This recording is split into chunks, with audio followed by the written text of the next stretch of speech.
Ok, alors dans cette vidéo, je vais vous expliquer comment trouver une thématique de blog rentable pour votre blog WordPress. Alors, le problème, c'est que quand on démarre sur Internet, on ne sait pas forcément quelle thématique choisir, par où commencer. Et en fait, je vais vous expliquer une méthode très simple pour vous permettre de trouver une thématique et une thématique rentable pour votre blog. Donc, il y a un truc qui est très simple.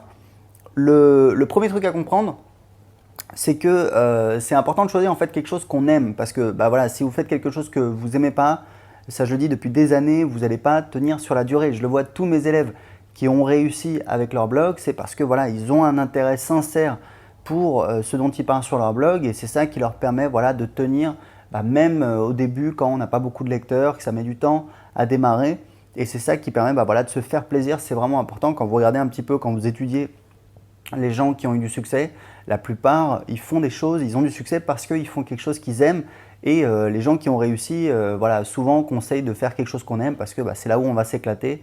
Sinon, voilà, ça ne sert à rien de s'embêter. On peut continuer à faire un boulot chiant pendant des années et puis on va gagner sa vie et voilà, ce sera très très bien. Donc en fait, ce que je vous recommande, c'est de choisir un truc pour lequel vous avez de l'intérêt. Donc regardez un petit peu dans votre vie quotidienne à quoi vous vous intéressez, quand vous avez du temps libre spontanément, qu'est-ce qui vous intéresse, quels sont les sites que vous visitez, quels sont les thèmes qui vous intéressent. Regardez un petit peu voilà, quels sont les magazines que vous consultez. Quand vous sortez dans la rue, qu'est-ce qui attire votre œil? Est-ce que c'est l'immobilier? Est-ce que c'est les boutiques? Est-ce que c'est les voitures? Voilà, il y a plein de choses. Donc regardez un petit peu ce qui vous intéresse. Et là, en fait, le gros problème, c'est que les gens découvrent. Donc voilà, ils se disent ok, voilà, moi ce que j'aime bien, c'est par exemple, je sais pas moi, le shopping, les bonnes affaires, l'immobilier. Et quand ils cherchent sur Internet, ils s'aperçoivent qu'il y a déjà plein de sites qui en parlent.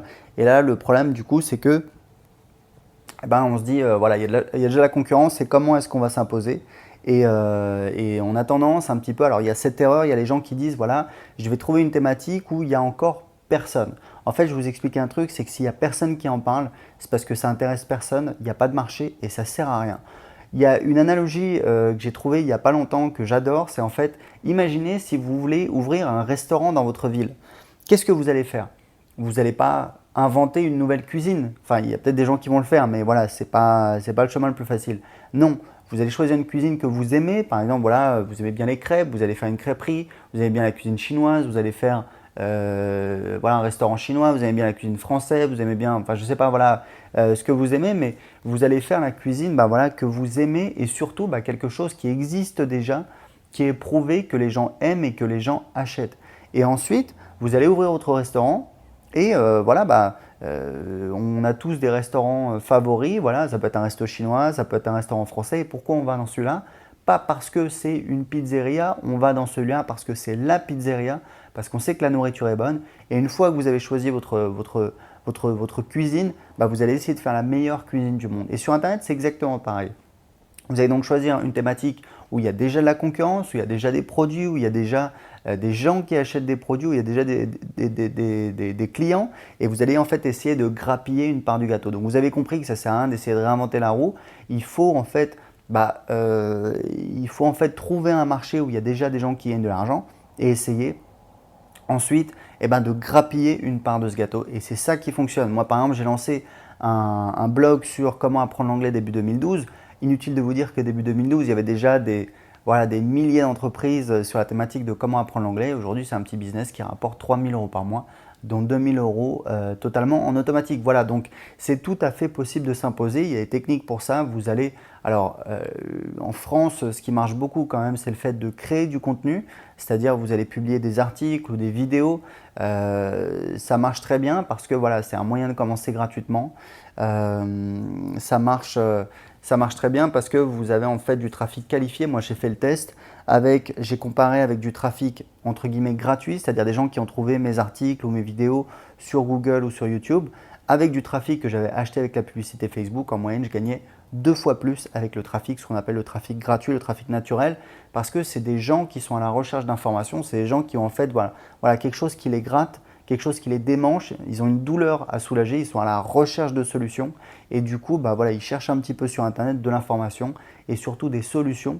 Et vous, ce que vous allez faire, vous allez pouvoir leur proposer vos solutions. Même si vous démarrez de zéro, même si vous n'avez pas forcément d'expertise, c'est tout à fait possible de réussir. Il suffit d'être sincère, authentique, partager vos découvertes, essayer de proposer du contenu de qualité. Alors il n'y a pas besoin voilà, de faire du Zola. Moi par exemple sur mon blog d'anglais, Je fais des vidéos, mais l'essentiel du trafic, il arrive sur des articles.